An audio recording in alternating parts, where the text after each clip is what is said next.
I'm very pleased to be able to give you an opportunity to have the opportunity to just talk about one particular aspect of our health policies and visions. Can I just join everyone in acknowledging that we're meeting today on the lands of the Whadjuk people of the proud Noongar Nation.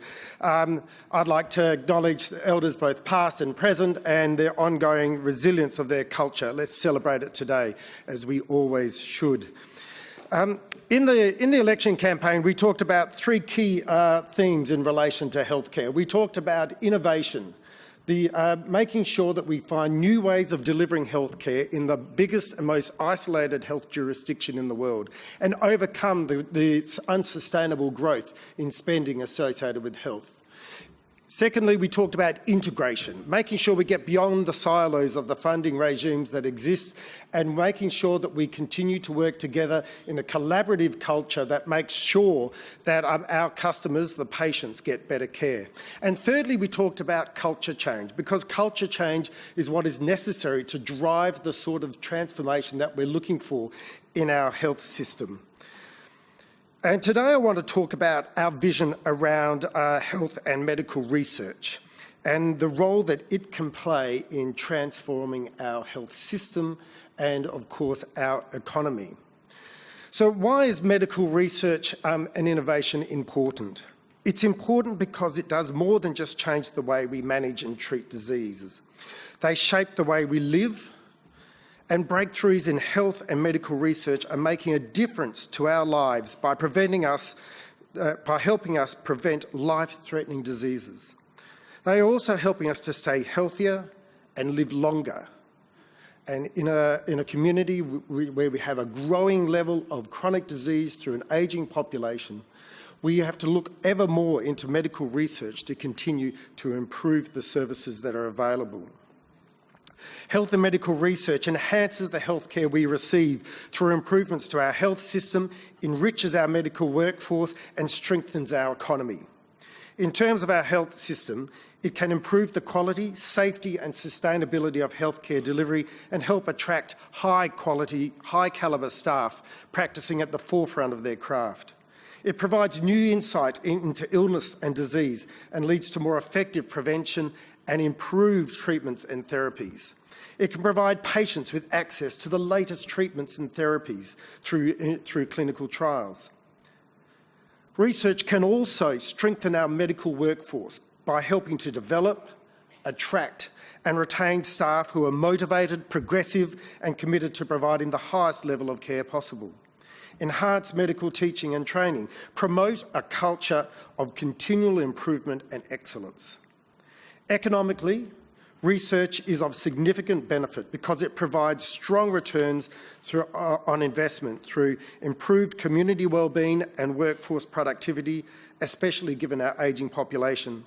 Leveraging external grant funding from national and international sources, and its contribution to the diversification of our economy by creating knowledge-based industries from medical research, innovation and commercialisation.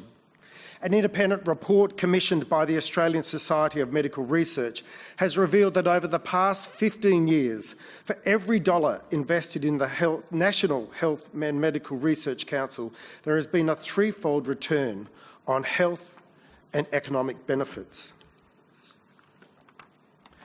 A number of developments in WA health and medical research landscape have been improving opportunities for our research community. They include the establishment of the WA Health and Translation Network, a consortium of WA's major hospitals, medical research institutes, universities and private healthcare providers. The establishment of an online portal for research governance. Becoming a signatory to a national arrangement that will streamline the scientific and ethical review requirements for research projects crossing multiple jurisdictions. And, of course, the development of the Australian National Phenome Centre based at Murdoch University, which, through the latest metabolic phenotyping technology, will enable our scientists to play a bigger role in efforts to solve many of today's global health challenges.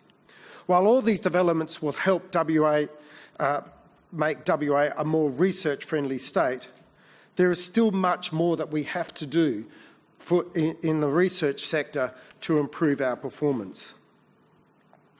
Funding continues to be an issue for local researchers. While the WA Government provides recurrent research funding of around $14 million a year, the National Health and Medical Research Council is a major source of WA research funds. Last year, our researchers received around $40 million in National Health and Medical Research funding, representing just 5% of the competitive NHMRC funding across Australia. With 10% of the population, ladies and gentlemen, that is an indication that we are underperforming. And this is not a question of equitable distribution of resources. This is a question of how well we are doing to create those dollars. And having put this slide together, I'm very happy to announce, thank you, Dawn, that being corrected that this morning that we have been successful in attracting our highest level of medical research funding of $42 million, which represents a 16.5% success rate compared to the national average of 19%. So we're making improvements, and the Health and Research WA Health Translation Network has been a big part of about improving our health research sector, making sure that we're looking outwards in a collaborative and partnership way rather than inwards in a protectionist way. And it's great to see that improvement. At a time when many sectors are facing an uncertain future, the health and medical research sector is one of endless promise. We want to ensure that our researchers can be part of the discoveries and breakthroughs that lie ahead and benefit from the potential commercialisation of these outcomes. That's why we have big plans for the sector and have set ourselves an ambitious agenda. Our plans include the establishment of an innovation hub at Royal Perth Hospital as part of the hospital's redevelopment. It will provide a collaborative working space for new and established research companies who will be encouraged to develop and commercialise innovative hospital services utilising existing RPH facilities. Create a 10-year cancer plan that will strengthen our focus on cancer research and treatments and help us to attract and retain top-class cancer clinicians and researchers. And establish a future health research and innovation fund. This is our big ticket item and is a real centrepiece of our research and innovation plan.